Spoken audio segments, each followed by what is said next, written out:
Donald Trump is crashing out aboard Air Force One right now as Iran makes it clear that it is not negotiating with him, that any statements from Donald Trump saying there are negotiations or that they're productive are absolutely false.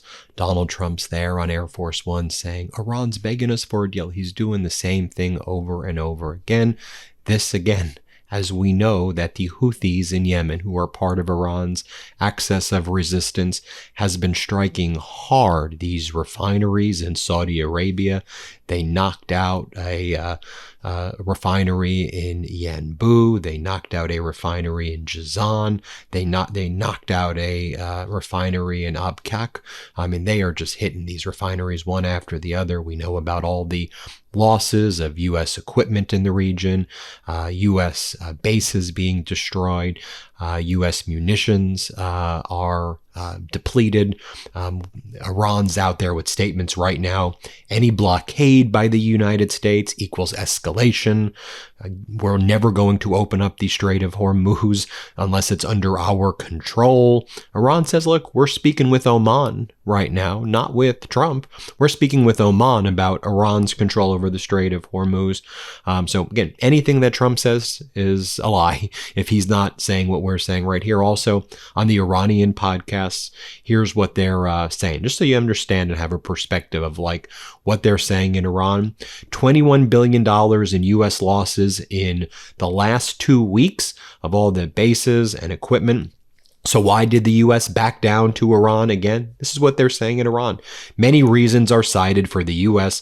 once again pulling back from attacks on Iran, from the rise of U.S. Treasury bond yields above 5% to oil prices surpassing $100 a barrel. And as you see Trump and his regime manipulate the markets and oil prices today, and you see what they're saying in Iran, I mean, you can judge for yourself right now. So Trump aboard Air Force One.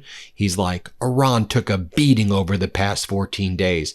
They've been hit so hard, they begged us. And they said very nicely, please stop, please stop. Here's what Trump said. Here, play this clip. Well, Iran took a beating over the last 14 days. And they asked us very nicely, please stop. Let's meet. And that's what we are right now. We'll see what happens. If we don't make a deal, we go back to the same thing.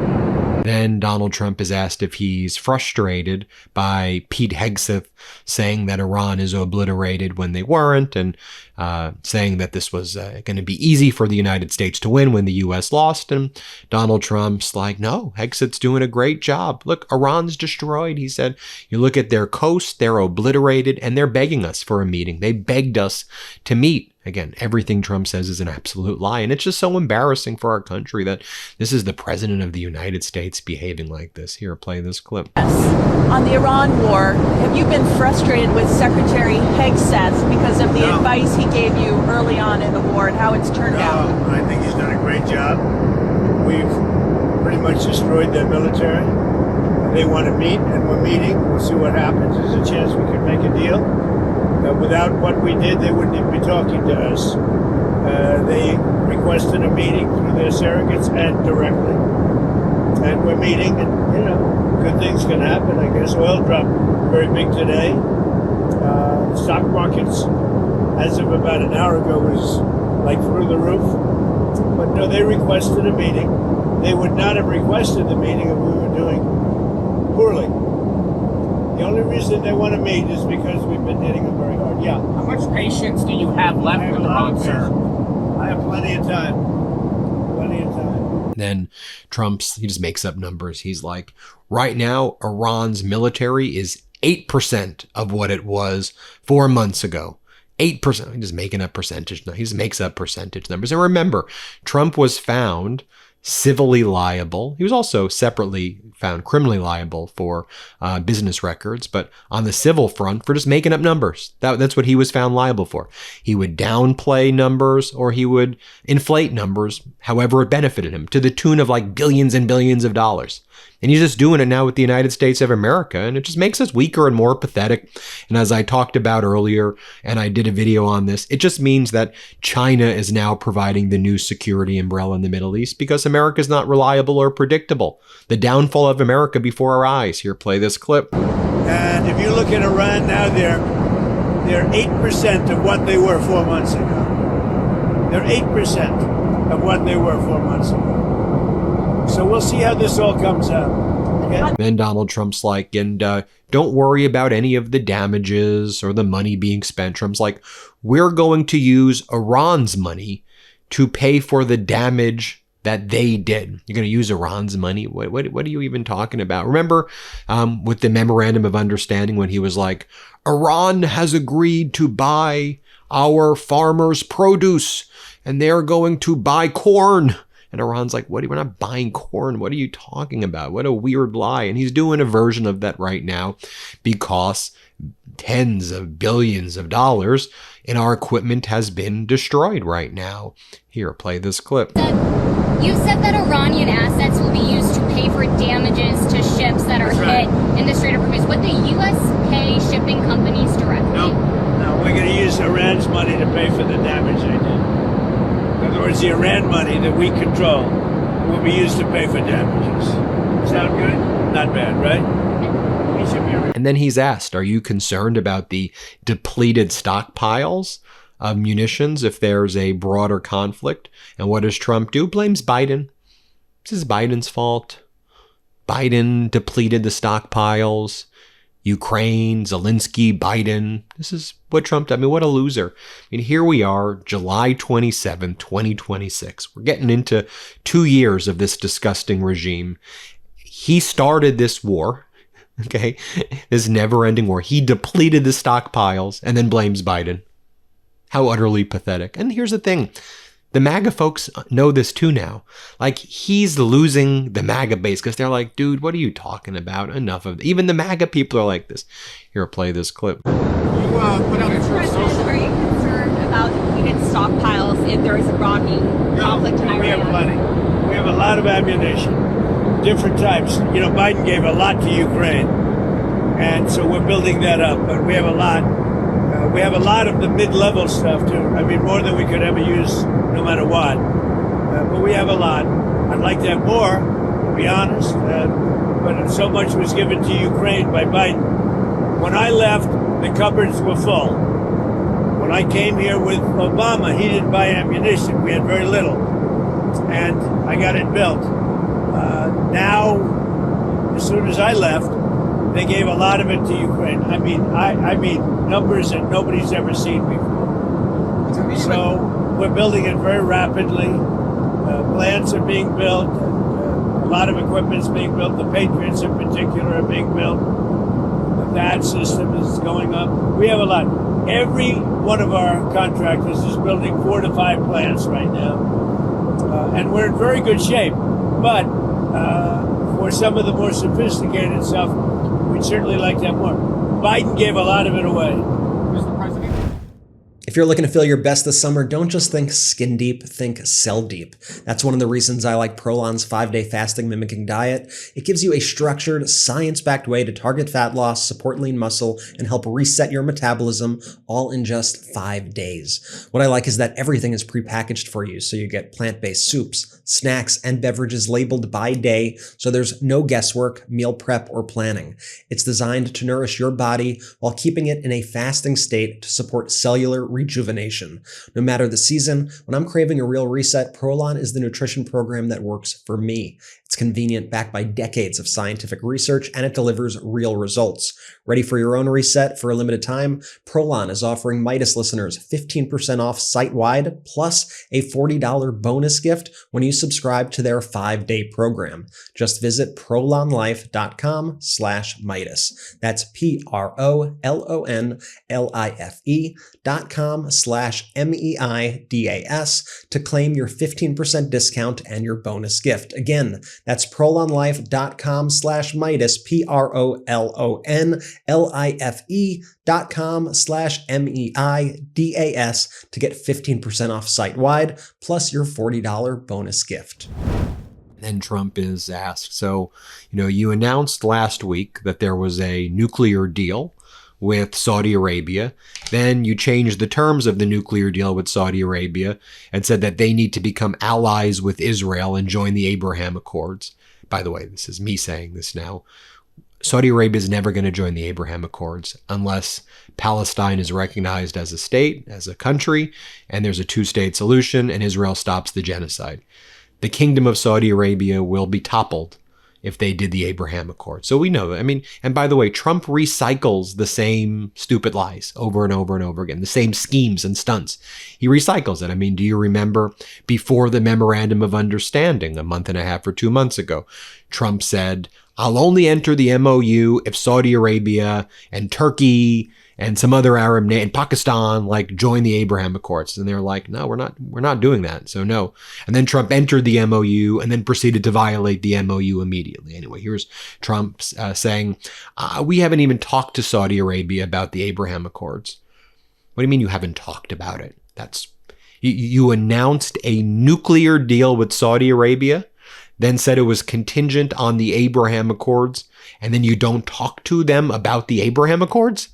Does that make sense to anybody? I mean, setting aside your political views, like, does that make sense to you? Okay, play this clip. Saudi Arabia, have you gotten any indications from Saudi Arabia when it comes to the Abraham Accords that they will sign on? We haven't talked about that. Put out a true social. Then a reporter asks Donald Trump, so where's the $13 billion that we took from Venezuelan oil? Where is that? Because it ain't helping the American people. Like, physically, where is it? It's not in our treasury. Do you have it? Is it in a Trump account? Where the hell is the money? And Donald Trump's like, it's actually more than $13 billion. And it's going to the country. It's helping them run the country. Where the hell is the money, Donald? Where the hell is the money, you felon and you sexual predator, you? Here, play this clip. There's some reports that the United States has taken in $13 billion from Venezuela. Where is that money going? $13 billion from Venezuela? I think even more than that. No, Venezuela, we paid for that war many times over. And that'll happen with Iran also. We paid for the war many times over. Where is that money going? Which, by the way, no other president can say that for a long time. Okay? When was the last president they could say that? So we had a cost of Venezuela. We paid for it many, many times over. And now, as you know, we have a very good relationship with Venezuela. Where is that money going? For running the country. No, in the U.S. The money that the U.S. is taking in. Where is that money going? Venezuela? Yes. For running the country. It can go to the military. You know, Congress has to approve it. Congress doesn't like approving money for the military. They like giving it to things that shouldn't be done. But we're taking in a lot of money, billions and billions of dollars from Venezuela. That'll happen with Iran too. Then Donald Trump goes on to attack the reporter and said he got asked a stupid question. Let's play it. So we'll see how this all comes out. Okay. On the Senate, on the SAVE Act, why do you want the U.S. Senate to stay in town? Shouldn't they be out across the country campaigning? What a stupid question. Shouldn't they be out be campaigning, though? What a stupid question. For Jennifer to ask such a stupid, she's a smart person. I knew her all the way back in the Iowa days when she said Trump's going to win. And boy, was she right. So listen, why do I want? The SAVE Act has to be done. They shouldn't leave. Next, a reporter says, well, Zelensky has told everybody that Russia is providing its satellite imagery and surveillance to Iran. What do you make of it? And then Donald Trump's like, I'll ask Putin about it. I don't think they've been doing it, certainly not at a high level. Let me be very clear. The question has a false premise, though, in one sense. Is Russia providing Iran with surveillance? Yeah. But we can see the surveillance.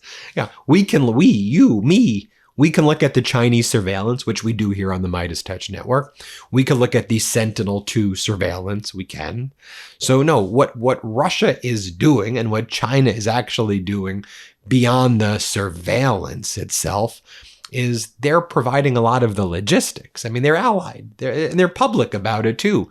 And one of the main reasons why Trump hasn't done the massive escalation, as I told you earlier, is that Xi Jinping said there would be World War III, that China would get fully involved on the side of Iran if Trump started bombing Iranian power plants and bridges. Here, play this clip. President Zelensky says that Russia is giving Iran satellite imagery of U.S. bases in the Gulf to help them target. What can you do about that? Well, we'll find out if that's true. I'll ask Putin about it. We'll find out. Hasn't had much impact because we've knocked the hell out of it, what do you think? If that's the case, look, they gave Venezuela a lot of equipment. Venezuela had all Russian equipment. How did that work out? Not too good. So they may be giving, but if they are, it hasn't worked out because they have no army, they have no air force, they have no navy, they have no nothing. So it hasn't worked out well. I don't think they've been doing it. Certainly not at a high level. And if they have, it has been very unimpactful. Next, Donald Trump is asked, hey, so Treasury Secretary Bessent said that they're looking at China distilling US AI to make Chinese AI models, taking American IP and distilling it for their AI models. What do you think about that? Because Bessent says that this is a big issue, that China is basically ripping off or stealing the US semiconductor industry and the AI models. And then Trump's like, I don't care if they really do that. I mean, we do that to them. They should do that to, we all understand. We're all doing this to each other. The thing is, like, Trump is giving the Blackwell semiconductor chip and our classified information to the UAE and to China also. I mean, that's what, when Trump met with Xi Jinping, he was giving him our classified semiconductor technology. And then they were like, oh, well, it's not the most powerful one. It's the second most powerful one. Well, there's a reason why it was classified before and they were not allowed to have it. And there were export controls and licensing procedures.